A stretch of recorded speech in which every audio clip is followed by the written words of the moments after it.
Hey guys, welcome back to the channel. So we finally reached the end of 2021. So I just thought that I'd kind of do a year in review by just showing you the state of my collection. And actually my watch collection isn't that big. I only have 5 watches currently, but I always like to think that less is more and I always focus on quality over quantity. You can also see that in my videos because I really don't have that many. I released 20 videos, or I think this will be the 20th video of this year.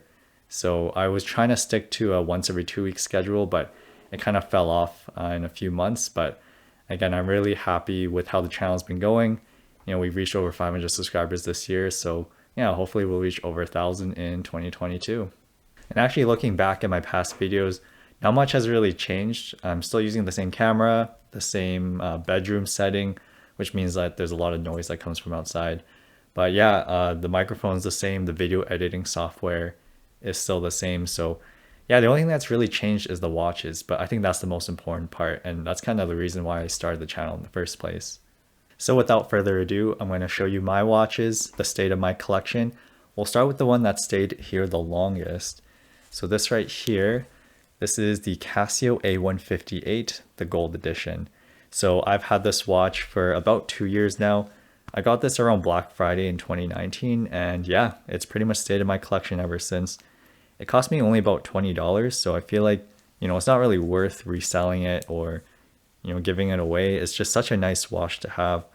I've definitely had the most adventures with this watch because, if I go hiking or if I go on a trip, I usually carry this watch with me just because I know that if I lose this watch or if it gets damaged, I can easily replace it from Amazon. So, I really like it, and the design is super nice.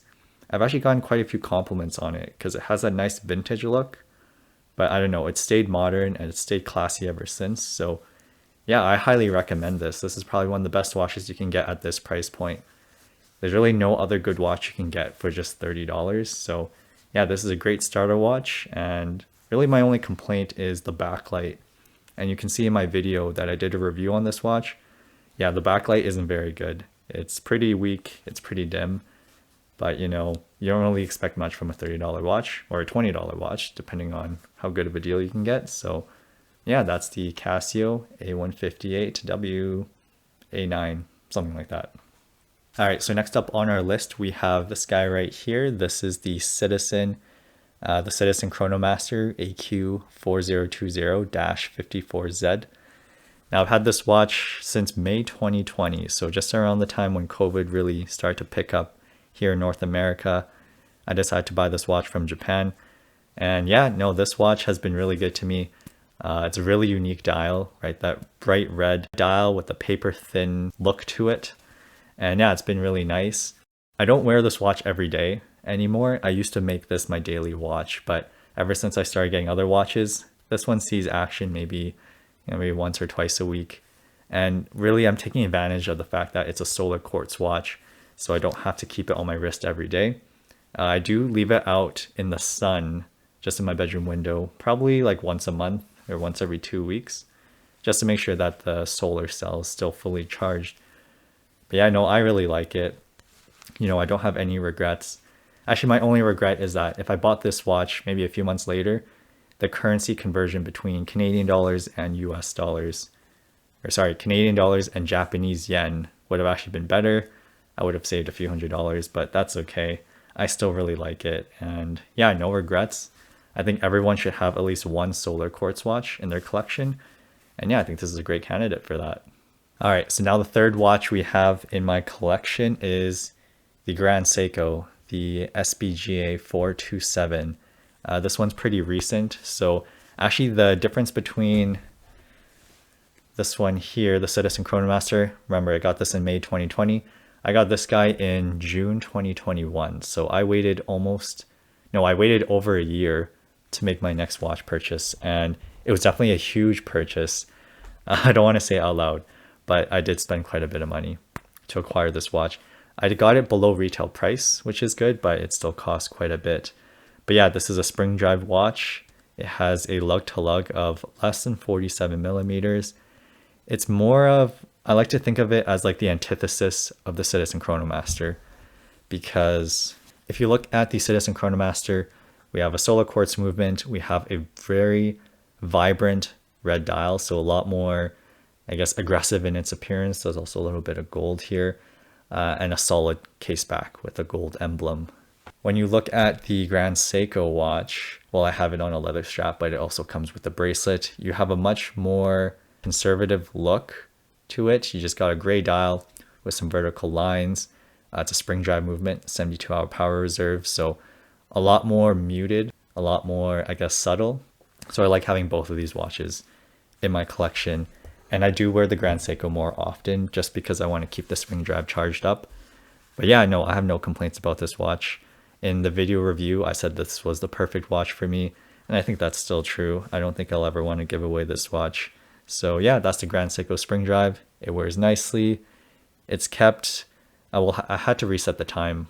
It did power down to 0 at least once or twice since my review, but it's kept pretty accurate for the past few months. So yeah, no complaints about the Grand Seiko SBGA 427. All right, so moving on to an October 2021 purchase. So this one's pretty recent now. We have the Casio A100 Pac-Man edition. And even now you can see how hard it is to see the display. But if I just get at the right angle, there you go. So it's got that nice negative display. So yeah, I did a video review on this watch as well. And yeah, the biggest issue for me is that display is a little bit hard to see, but I just really like the design.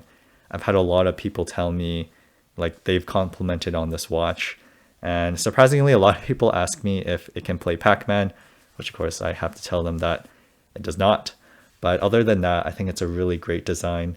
I really like the bracelet again, and I don't wear this watch too much, maybe once a week or so, but it's always fun when I wear it. And it's almost like a semi beater watch because again, it's a Casio. It's mostly made of plastic, so I don't treat this too nicely or too gently. You know, if I go out and there's a chance something will break, I won't be too worried because, again, it's a Casio, it's pretty durable, and it relatively wasn't that expensive. All right, and then lastly, the final watch I have in my collection. I got this about 2 weeks ago, and I don't even have a watch pillow for it yet, but this here, this is the Seiko Lord Matic, and I don't even know what the reference number is yet. But yes, this is the one I got from Yahoo Auctions Japan with a nice honey dial. I haven't done a review on it yet, but that'll come in the new year. So I don't want to say too much about it, but there is a lot of things to say about it. That's all I'll say for now. But yeah, that is kind of rounds up my last watch purchase for this year, but I'm sure I'll purchase more in the new year. All right, here's a final look at all the watches that I've acquired this year. So starting again from the Casio A158. This one has seen the most adventures in my life. I've definitely taken it on the most trips. And then we move on to the Citizen Chronomaster. I think this one has the most unique dial with that washi paper red dial right over there. And in the middle, we have the Grand Seiko, the spring drive. This one I wear the most often, and it has the most muted look. But again, I think I really like that vertical gray texture. Then we move on to the Casio A100. This one is, well, I don't know. This one has the most fun look, but it's also really hard to see here. You can even barely see it there. And then we ended off here with the vintage look. This is the Seiko Lord Matic. It has that multifaceted crystal and that honey dial. So yeah, I'm overall pretty satisfied with what I've acquired this year. And yeah, hopefully we'll see more watches next year. Now, before I end the video, I do just want to talk about the watches that didn't survive to the end of the year. So either I returned them or I sold them. So one of them would be the Timex Marlin Snoopy. I made a video on it. There was some quality control issues, so I ended up returning that watch. I also bought a Casio, the smaller version of the Casio Oak, so the white dial or the white case. And yes, I also returned that. I really didn't like the plastic resin case. Even though I have Casio watches with plastic cases, I feel like this one just felt too cheap on my wrist. So it was also pretty bulky as well. So I returned that one as well. And I also sold my Seiko pocket watch just because I felt like there was no use for it, for me at least. So yeah, that one also went away. And I almost forgot, I actually bought the Timex Q reissue, the green dial version. It looked attractive in the photos, but once I actually got it, it was a little bit hard to read and it actually felt a bit too big on my wrist. So that one was also returned. So that's it. That is the last video of this year. I hope you guys enjoyed watching, and I hope you guys enjoyed just seeing all the watches I've collected this year. I'm going to try and not buy too many watches in the new year, but I feel like this year I took it pretty easy, except for that one really big watch purchase with the Grand Seiko. So I'm going to try and buy less expensive watches. That way I can buy more watches and I can share it with you guys. And maybe I'll delve more into vintage watches because there's a lot of interesting dials that Seiko released in the past. So yeah, that's it. Thank you guys for watching. I hope you stick around for the new year. And as always, I'll see you guys next time.